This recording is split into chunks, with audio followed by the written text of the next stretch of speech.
Ras-le-bol du bashing des jeux, quoi. Arrêtez, mais ras-le-bol. Et Anne Hidalgo, elle a l'air un peu vénère qu'on critique les Jeux de Paris quand même. En même temps, quand tu vois toutes les polémiques qu'il y a eu, genre un pins pigeon vendu 7 balles, la mascotte Clito, ou Jul qui allume le chaudron olympique et les gens étaient pas très contents, c'était un peu le festival des critiques pas toujours très sérieuses. Ouais. Et en même temps, est-ce que c'est pas nous les Français qui aimons trop râler? Ouais, mais est-ce que tu penses que ça s'est passé pareil pour les autres pays qui ont accueilli les JO? Je sais pas. Ou est-ce qu'en France, on n'est pas un peu les médailles d'or du JO bashing? Le temps monte et tout le monde est vraiment au bord d'une crise. C'est un double enjeu, un enjeu économique puis un enjeu d'image également pour la France. La France est-elle encore capable d'organiser ce genre d'événement? Bon, vu qu'on est à Paris, on est bien placé pour aller demander aux Français qui habitent ici ce qu'ils pensent de ces JO et de leur organisation. Ok, c'est parti. Est-ce que vous seriez d'accord que je vous pose quelques questions sur les Jeux Olympiques? Bof, je bosse pour Ouais. un élu. Ah ouais, Donc, vaut mieux éviter. On est agent de la ville de Paris, Ouais, donc on va pas Vous s'exprimer. n'êtes pas les premières qu'on croise. Est-ce que vous entendez beaucoup les gens critiquer autour de vous ou pas? Oui, beaucoup. On dit ouais, les JO ça va être la merde, on va pouvoir rien faire, ça va être la honte pour la France quoi. Même niveau tarif des transports, ça va augmenter et je trouve ça un peu n'importe quoi. Et aussi la chose qui me trigger le plus, vraiment que je trouve horrible, c'est vraiment la danse des JO officielle, genre ça va pas. Tu l'as pas du tout appris? Bah non, jamais de la vie, je vais même pas la voir, c'est bon. Enfin, je sais pas pourquoi on en parle. Moi, je trouve que c'est un vrai bazar, même uniquement pour avoir accès aussi aux épreuves. Je trouve qu'il y a très peu d'actions qui a été faites là-dessus. C'était flou et finalement, pour moi, c'est un peu le JO des riches, quoi. Et du coup, tu penses que tu vas suivre un peu ce qui se passe dans les épreuves ou pas du tout? Moi, en fait, je m'étais dit que je sais qu'il va y avoir des épreuves dans la Seine, enfin voilà. Donc, je m'étais dit peut-être qu'en passant sur les quais, je pourrais un peu regarder. J'avoue que je m'y intéresse pas trop et que je pense que ça sera très bien géré. Enfin voilà, donc je sais qu'il y en a plein qui râlent en disant que ça va être le bordel, mais je pense que c'est bon, ils savent ce qu'ils font. C'est pour les JO? Bonjour, est-ce que c'est galère de passer en vélo là-bas? Tu penses quoi de toutes les personnes qui critiquent l'orga de l'événement et l'événement à venir? Bah, je comprends parce que c'est chiant. Hein. C'est sûr que là, moi, limite, je savais que ça allait être galère de passer par là, donc bon, j'ai pris le risque. Je pense que c'est géré du mieux qu'ils puissent, même si ça peut être mieux géré. Mais bon, on va faire avec. On savait que ça allait être un mois de mai, juin, juillet, août, septembre. Compliqué. Donc bon, maintenant, c'est quand même un bel événement. Il faut rester positif et se débrouiller autrement, quitte à perdre 5-10 minutes sur les temps de trajet. Allez, courage. Bye.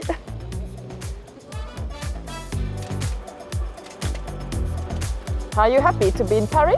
No. On sent l'équipe? Ouais. Allez.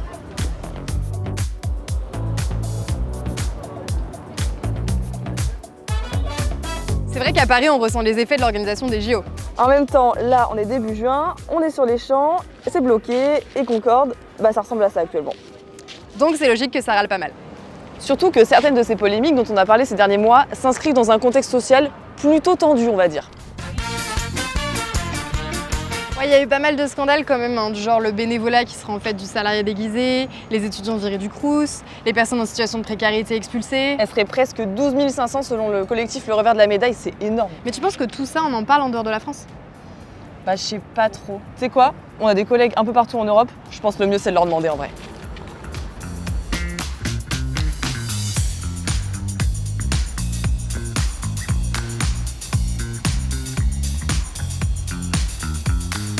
To be honest, in my environment, no one is actually talking about the upcoming Paris Olympics. The bigger topic right now is the Euro. Some people are talking about it. We, the Portuguese, have a lot of faith in several athletes from us to bring medals home. I think there were some parts which made the news, like we had some news about the social cleansing, if you call it that. Actually, our Minister of National Defense posted on the platform X that the Polish armed forces will be sent to support the security during the Olympics, and he, of course, got some unpleasant comments. And I found this website. I don't know how to say it in French, but je suis dans la scène le 23 juin. this one thing which made, I think, especially the news on social media, which was that the people in Paris wanted to poop into the Seine. That was what people were talking about in Germany. Ok, donc là on a vu comment les JO de cette année sont perçus à Paris, en France, à l'étranger. Mais pour les autres éditions, ça s'est passé comment? Figure-toi que j'ai lu un article dans The Guardian récemment qui fait la comparaison entre les JO de Londres en 2012 et ceux de Paris cette année. Et on a retrouvé l'auteur. Il habite à Paris, il est britannique, il s'appelle Robert. On est parti? Oh, moi j'étais à Londres en 2012 où c'était un peu la même chose, tout le monde chouinait un peu que les Olympic Games. Mais ici, il y a une ampleur qui n'était pas présent à Londres, planifier quelque chose où on dépend sur l'enthousiasme des Parisiens, c'est quand même... C'est audacieux, non mais faut le dire. Oh shit. Il y a aussi quand même des scandales sociaux qui ont eu lieu autour de ces Jeux Olympiques. Et je me demandais, est-ce que ça avait été le cas à Londres? Est-ce que par exemple des étudiants avaient dû quitter leur logement ou pas? Ah non, pas comme ça. Il y a eu des scandales par rapport aux terres abandonnées, plus ou moins depuis la Deuxième Guerre mondiale, où les terres où il y avait des gas holders, des trucs pour le gaz. Et donc la terre était un peu empoisonnée et on a demandé depuis 40 ans que ça soit nettoyé pour fabriquer des maisons et tout ça. Et tout d'un coup, c'était tout fait pour les Jeux Olympiques. Mais après, une grande partie de villages olympiques est devenu des HLM, par exemple. Ça, c'était pas mal. Toutes ces tentes, c'est un camp de migrants avec près de 150 personnes qui dormaient là ce jour-là. Il est 5h30 du matin. À 6h tapantes, la police va intervenir pour faire évacuer ce camp.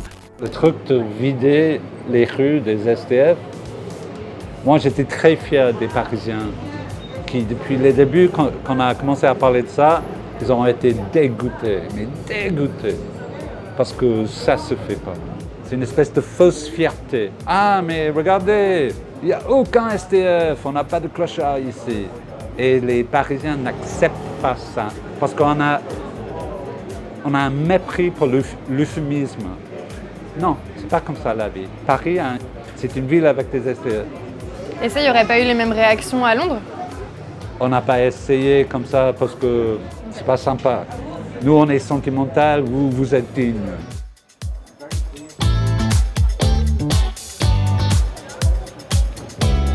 Vous avez envie d'aller au Trocadéro.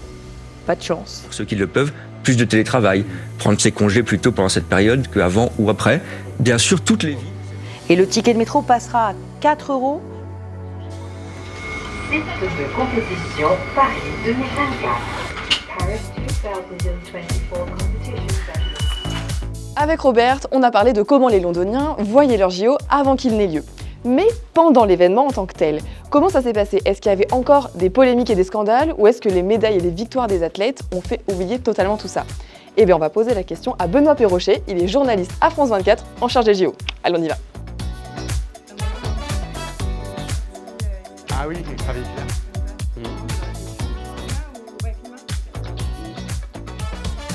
On s'étonnait un peu du manque d'engouement qu'il y avait en France au niveau des Français et tout ça, donc on a été voir un peu ce qui s'était passé à l'étranger dans les éditions précédentes, notamment à Londres, et c'était exactement la même chose. Là aussi, il y avait des restrictions de circulation, des problèmes dans les transports. On connaît le flegme pourtant britannique, et ben eux aussi, ils étaient un peu mécontents. Mais c'était un peu différent l'organisation à Londres parce qu'il y avait un quartier olympique à Hackney, alors qu'à Paris, les organisateurs, ils ont décidé de mettre ça un petit peu partout. Lorsqu'on était à Rio, donc là pareil, même système qu'à Londres avec un parc olympique et en fait finalement des jeux qui n'ont pas profité à l'ensemble de la population. On le voit quand on est à Rio, ces immenses favelas qui s'étendent à perte de vue sur les collines, sur les Mauros comme ça qu'on appelle à Rio. Et en fait cette population-là qui n'a absolument pas profité des jeux et un stade olympique qui était quasi vide ou à moitié vide. C'était la dernière course olympique de Usain Bolt. Oui, il y avait encore du monde, mais je me rappelle par exemple du concours du saut à la perche avec Renaud Lavillenie qui a quasiment sauté, qui était sur le sautoir et un stade qui était à moitié rempli, quoi. Donc c'est un peu dommage pour des jeux. Ouais. Il y a une phrase évidemment qu'on va retenir, c'est celle d'Emmanuel Macron, le président de la République, qui a dit que les Jeux allaient financer les Jeux. Et pour l'instant, on entre dans dans l'enveloppe budgétaire que les pouvoirs publics ont accordée au comité d'organisation, donc autour de 12 milliards d'euros, ce qui ferait des Jeux de Paris parmi les moins coûteux des dernières années, en tout cas depuis 1988. Je crois qu'Atlanta et Sydney ont coûté un petit peu moins cher. Mais attention, il y a des coûts supplémentaires qui pourraient s'ajouter. On pense notamment à la sécurité privée, le coût de la sécurité privée. Il y a une cérémonie d'ouverture à sécuriser. Donc il y aura forcément, dès le départ, dès cette cérémonie d'ouverture, cet effet de curiosité. Et puis on espère évidemment que les médailles vont tomber. Encore une fois, on va citer Londres, où Team GB, c'est comme ça qu'on les appelait, les athlètes là-bas avaient parfaitement réussi leur jeu. Il y avait un véritable engouement populaire derrière ces athlètes-là.